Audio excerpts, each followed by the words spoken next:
Hello friends, बात करने वाले हैं गणेश्वर सभ्यता से जुड़ी 50 एमसीक्यूएस के बारे में। पीडीएफ आपको डिस्क्रिप्शन बॉक्स में मिल जाएंगे क्योंकि बहुत से स्टूडेंट पूछते हैं मैम पीडीएफ नहीं डाउनलोड हो रही है। तो पीडीएफ बिल्कुल आसानी से डाउनलोड हो जाएगी। आपको डिस्क्रिप्शन बॉक्स में मैं लिंक दे दूंगी, उस पर आप सिर्फ क्लिक कर दीजिएगा, आपकी पीडीएफ ओपन हो जाएगी। चलिए टाइम वेस्ट नहीं करते। पहला क्वेश्चन है, गणेश्वर सभ्यता किस जिले में स्थित है? सही उत्तर है नीमका थाना। पहले ये सीकर जिले के अंतर्गत आती थी। नेक्स्ट है, गणेश्वर सभ्यता किस नदी के मुहाने पर स्थित है? सही जवाब है कांतली नदी। नेक्स्ट क्वेश्चन नंबर 3, इस सभ्यता की खोज किसने की? सही जवाब है रतन चंद्र अग्रवाल ने 1972 में की। गणेश्वर सभ्यता का उत्खनन कार्य किसके निर्देशन में हुआ? तो RC अग्रवाल और विजय कुमार। कब की बात है? तो 1977-78। नेक्स्ट है, ताम्रयुगीन सभ्यताओं की जननी किसे कहा जाता है? तो ताम्रयुगीन सभ्यताओं की जननी के नाम से जाना जाता है गणेश्वर सभ्यता को। नेक्स्ट आगे बढ़ते हैं क्वेश्चन नंबर 6 की तरफ। देखिए हम याद करने की भी कोशिश करते हैं। चलो, पुरातत्व का पुष्कर किस सभ्यता को कहा जाता है? पुरातत्व का पुष्कर किसे बोलेंगे? पुरातत्व से याद रख लिए, पुष्कर में भगवान की पूजा होती है ना, तो वो भगवान कौन सा? गणेश, ऐसे याद कर सकते हैं। पुरातत्व का पुष्कर गणेश्वर। नेक्स्ट है, गणेश्वर सभ्यता का कालक्रम रेडियो कार्बन पद्धति के अनुसार क्या है? तो लगभग 2800 ईसा पूर्व। तो यहाँ पर तांबे के उपकरणों में शुद्ध तांबे की मात्रा जो थी वो कितनी थी? तो 99% तांबा उन बर्तनों में, उन उपकरणों में मिला है। नेक्स्ट है, मछली पकड़ने का कांटा यानी फिश हुक किस सभ्यता से मिला है? तो मछली पकड़ते थे कौन? गणेश्वर। गणेश्वर नाम का जो आदमी था वो पकड़ता था मछलियां। नेक्स्ट है, गणेश्वर में मकान बनाने के लिए किसका प्रयोग किया गया? तो गणेश्वर में केवल पत्थरों का, यहाँ ईंटों के साक्ष्य नहीं मिले हैं। ये भी सवाल आ सकता है, ईंटों के साक्ष्य किससे नहीं मिले हैं? तो गणेश्वर। नेक्स्ट है, राजस्थान में पत्थर के बांध के साक्ष्य कहाँ से प्राप्त हुए? तो पत्थर के ही तो मकान थे, पत्थर के ही बांध कहाँ पर है? गणेश्वर सभ्यता। पत्थर का ही ज्यादा प्रयोग होता था यहाँ। नेक्स्ट क्वेश्चन नंबर 12 है, गणेश्वर से प्राप्त मिट्टी के बर्तनों को क्या नाम दिया जाता था? तो जो मिट्टी के बर्तन थे उन्हें कहा जाता था कृपणवर्णी मृद पात्र। नेक्स्ट है, यहाँ के निवासी तांबा कहाँ से प्राप्त करते थे? तो खेतड़ी, झुंझुनू और खोदरीबा की खानों से ये तांबा प्राप्त करते थे। आगे क्वेश्चन है, हड़प्पा और मोहनजोदड़ो को तांबे की आपूर्ति कौन सी सभ्यता करती थी? तो हड़प्पा और मोहनजोदड़ो दोनों को ही तांबे की आपूर्ति कहाँ से होती थी? गणेश्वर की, क्योंकि ताम्रयुगीन सभ्यताओं की जननी कौन है? गणेश्वर है। नेक्स्ट है, गणेश्वर सभ्यता किस प्रकार की सभ्यता थी? तो ताम्रयुगीन और ग्रामीण सभ्यता। आगे क्वेश्चन नंबर 16 देखिए, दोहरी पेचदार शिला वाली ताम्रपिन कहाँ से मिली है? तो कॉपर पिन कहाँ से प्राप्त हुई है? गणेश्वर से। नेक्स्ट, गणेश्वर से प्राप्त तांबे का बाणाग्र किस प्रकार के हैं? तो नुकीले और तांबे से निर्मित है। नेक्स्ट क्वेश्चन नंबर 18 देखो, कांतली नदी का उद्गम कौन सा है जहां सभ्यता विकसित हुई? तो कांतली नदी का उद्गम है खंडेला की पहाड़ियां। खंडेला और गणेश्वर दो दोस्त थे, ऐसे याद रख लेना, खंडेला और गणेश्वर, याद रह जाएगा फिर। नेक्स्ट क्वेश्चन नंबर 19 है, गणेश्वर सभ्यता के लोग अपना भोजन कैसे प्राप्त करते थे? तो मछली पकड़ते थे, कांटा मिला है ना यहाँ से, कृषि और मांसाहार। नेक्स्ट है क्वेश्चन नंबर 20, यहाँ से प्राप्त तांबे की कुल्हाड़ियाँ किस बात का प्रतीक है? तो उन्नत धातु विज्ञान का प्रतीक है। नेक्स्ट क्वेश्चन नंबर 21, 21 नंबर देखो, किस विद्वान ने गणेश्वर को ताम्र संचयी संस्कृति कहा? तो RC अग्रवाल ने क्या कहा है गणेश्वर को? ताम्र संचयी। नेक्स्ट है, गणेश्वर सभ्यता में मिट्टी के मकानों पर किस रंग की चित्रकारी मिलती है?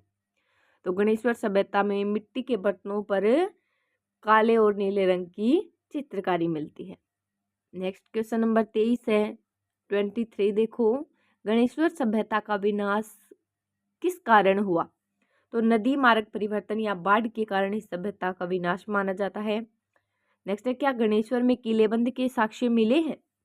बिल्कुल नहीं, किलेबंदी के साक्ष्य गणेश्वर सभ्यता से प्राप्त नहीं होते। नेक्स्ट क्वेश्चन नंबर 25 है, ताम्रयुगीन संस्कृतियों में सबसे प्राचीन संस्कृति कौन सी है? तो ताम्रयुगीन में सबसे जो प्राचीन संस्कृति वो है गणेश्वर। आगे है, गणेश्वर के बर्तनों में कौन से मुख्य प्रकार मिले हैं? तो हांडी, तस्तरियां और प्याले। नेक्स्ट है, यहाँ से प्राप्त तांबे की छेनी किस धातु की बनी है? तो यहाँ से प्राप्त जो तांबे की छेनी मिली है जिसे चोट करते हैं वो शुद्ध तांबे की मिली है। गणेश्वर सभ्यता का विस्तार क्षेत्र क्या था? तो गणेश्वर सभ्यता उत्तर पूर्वी राजस्थान।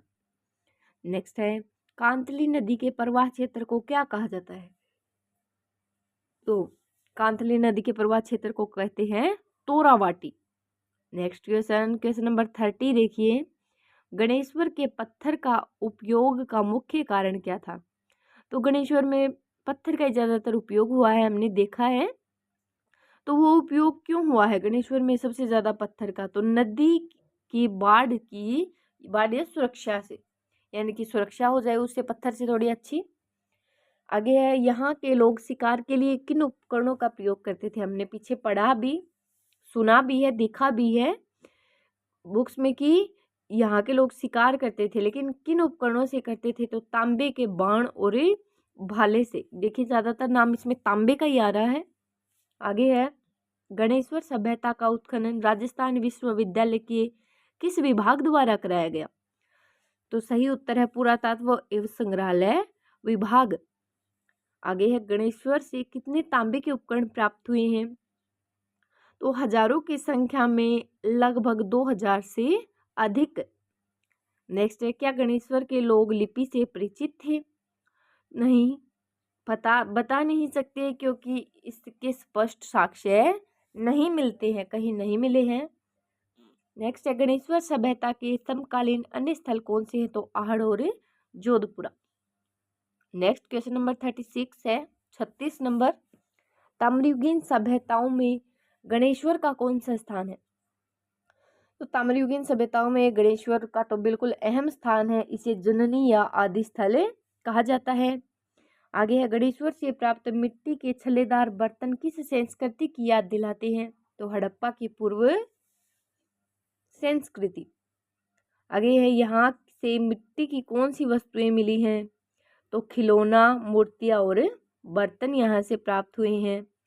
नेक्स्ट है, गणेश्वर सभ्यता की खुदाई में सबसे महत्वपूर्ण वस्तु क्या है? तो तांबे का मछली पकड़ने का कांटा। नेक्स्ट क्वेश्चन नंबर 40 देखो, गणेश्वर की अर्थव्यवस्था का मुख्य आधार क्या था? तो इसका मुख्य आधार था तांबा उद्योग और व्यापार। नेक्स्ट बढ़ते हैं क्वेश्चन नंबर 41 यानी 41 की तरफ। गणेश्वर से तांबा किन विदेशी स्थानों तक भेजा जाता था? तो गणेश्वर में इतना तांबा था कि वो विदेशों तक व्यापार था उसका, तो मध्य एशिया तक इसके साक्ष्य मिले हैं कि मध्य एशिया तक क्या होता था, ये भेजा जाता था। आगे है, गणेश्वर की खुदाई कितने चरणों में हुई? तो गणेश्वर की जो खुदाई हुई है मुख्यतः 2 चरणों में हुई है। तो क्या यहाँ तांबे की सुई प्राप्त हुई है? बिल्कुल हाँ, गणेश्वर से तांबे की सुइयां प्राप्त हुई हैं क्योंकि ताम्रयुगीन सभ्यताओं की जननी है।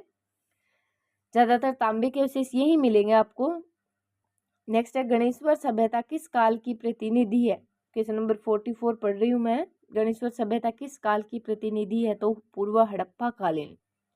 नेक्स्ट है, क्या यहाँ के लोग खेती करते थे? तो हाँ, अनाज के दानों के अवशेष मिले हैं यहाँ पर। तो क्या करते थे ये लोग? खेती भी करते थे, मुख्य रूप से पशुपालन, शिकार, ये सारी चीजें करते थे। नेक्स्ट क्वेश्चन नंबर 46 है, गणेश्वर सभ्यता का संबंध किस जाति से माना जाता है? तो गणेश्वर सभ्यता की जाति की अगर बात करें तो भील और अन्य स्थानीय जनजातियों के पूर्वज। नेक्स्ट है, कांतली नदी वर्तमान में कैसी नदी है? तो जो वर्तमान में कांतली नदी है वो अंतः प्रवाह वाली एक मौसमी नदी है। आगे है, गणेश्वर में तांबे के भाले किस प्रकार के हैं? तो तांबे के भाले हैं, काफ़ी मजबूत, काफ़ी भारी हैं। नेक्स्ट है क्वेश्चन नंबर 49, राजस्थान में किस जिले को ताम्र जिला भी कहा जाता है? तो झुंझुनू को कहा जाता है खेतड़ी में, खेतड़ी के कारण क्योंकि उसमें खुदाई थी, उसमें तांबा निकलता था। लेकिन अब गणेश्वर अब नीम का थाना में है। तो गुणेश्वर सभ्यता का मुख्य महत्व क्या है, तो यह है भारत की सबसे पुरानी ताम्रयुगीन सभ्यता है जिसने हड़प्पा को धातु विज्ञान में सहयोग दिया। Thank you so much guys. Video अच्छी लगी तो वीडियो को लाइक और चैनल को सब्सक्राइब